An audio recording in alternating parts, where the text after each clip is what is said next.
Picture this. It's a Tuesday afternoon. You're sitting at your desk, staring at a spreadsheet, trying to look moderately productive, when your phone buzzes. It's the group chat. Someone just dropped a link.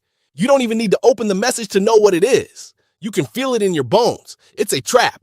It's an invitation to spend money you don't have on something you only sort of want to do with people you already see every other week. Hey guys, the message reads, who's down for the Neon Desert Music Festival next month? 3-day passes are only $300 if we buy them right now. Your stomach drops. $300. You immediately do that frantic mental math we all do.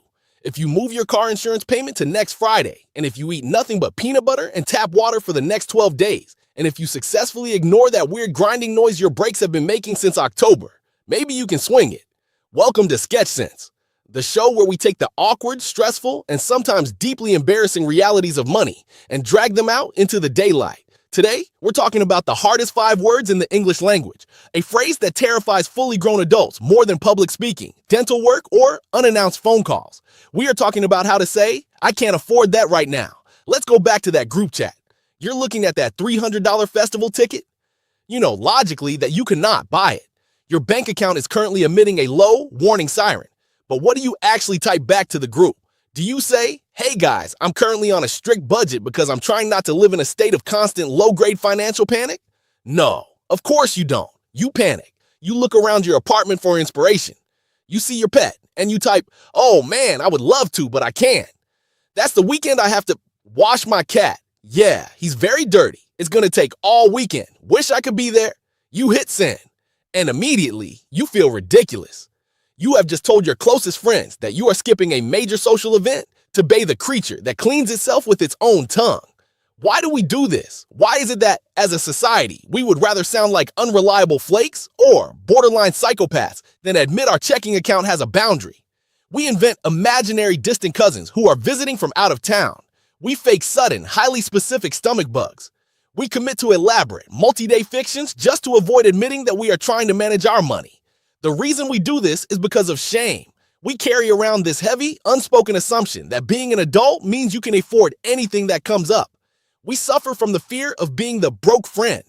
We worry that if we say no to the festival, or the $300 group dinner, or the destination bachelorette party that requires 2 flights and a custom sash, we're going to get left behind. We think we are going to be silently voted off the island. But let's break down the reality of that music festival. Let's look at the actual mechanics of the trap you almost fell into. That $300 ticket is just the cover charge for your financial suffering. It's $300 to get through the gate, but then you have to get there. So that's an $80 Uber because surge pricing absolutely hates you personally. Then you're inside and it's 90 degrees and you're thirsty. A bottle of water is somehow $14. A lukewarm slice of pizza is $22. You bought a new outfit for this because you couldn't be seen in the same clothes you wore to the last festival.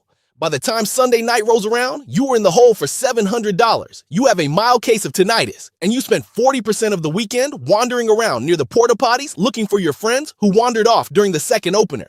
You were about to pay $700 to be tired, dehydrated, and stressed, all because you didn't want to say the word no. This is the social tax. It's the money we bleed every single month just to avoid awkward conversations. It's the group dinner where you order a side salad and a water, and Chad orders 3 premium margaritas and a tomahawk steak. And then the bill comes and someone cheerfully suggests, let's just split his evenly, and you sit there, smiling politely while handing over your debit card to subsidize Chad's meat sweats, dying a little inside. But what if we hit rewind on this entire scenario? Let's go back to Tuesday afternoon. The text comes in. The festival invitation is glowing on your screen. This time, you don't look at the cat. You don't invent a stomach bug. You take a breath and you change the script. You don't use the words, I can't afford it, because those words feel like a confession of failure. Instead, you state a fact. You type, man, I'd really love to see you guys, but I'm focusing on my savings right now. Send. Now, when you do this for the first time, your heart is going to beat a little faster. You are going to brace for impact. You expect the group chat to go silent. You expect them to judge you. You expect that weird, pitying tone. Oh, poor thing, maybe next time. But here's the great hidden secret of personal finance. Here is the thing nobody tells you until you actually test it out in the real world. When you say, I'm focusing on my savings 90% of the time, What actually happens is a wave of immense, palpable relief. Your friend looks at their phone, and instead of judging you, they let out a massive sigh. They reply, "Oh, thank God. Honestly, I didn't want to drop $300 either. I'm trying to pay off my credit card." Boom. High five. The tension vanishes. Do you realize what just happened? You just broke the spell. We are all walking around playing a massive, exhausted game of financial chicken. Everyone is bluffing. Everyone is spending money they don't really have to impress friends who are also spending money they don't really have to keep up an illusion that none of them actually enjoy. When you are the first person brave enough to say, "Hey, I'm actually paying attention to my money right now," you aren't just saving yourself. You are giving everyone else in the room permission to step off the hamster wheel. You are accidentally holding up a mirror, and it turns out everyone else was sweating too. But here is where the real magic happens. Saying no to the expense is only step one. If you want to keep your friendships intact, you have to master step two, the counteroffer. You never just say no and leave the room. You say no to the invoice, but you say yes to the friendship. You pivot. You reply, "I'm out for the festival, but I really want to catch up. Let's hit that hiking trail up by the bluffs on Saturday morning instead." Notice what you did there. You removed the financial barrier, but you kept the connection. You proved that you don't hate them. You just hate the ticket price. And let's fast forward to Saturday. Think about the reality of this outcome. You are sitting on a scenic hill overlooking the valley. The weather is perfect. The hike was completely free. You packed a turkey sandwich from home that cost you roughly $4 to make. You are sitting there with your friend, actually having a real conversation, actually hearing each other speak without a bass drop rattling your teeth. And just for fun, you pull out your phone and check Instagram. You look at the stories from the people who did go to the festival. It rained. They are currently standing in 6 inches of brown, soul-crushing mud. The music is delayed. Someone is wearing a garbage bag as a poncho. They look absolutely miserable. And you're on a sunny hill. You have dry socks, and you have a fully funded emergency account. Let me tell you something right now. There is no flex on earth quite like the feeling of dry socks and financial security. That is the highest form of luxury known to man.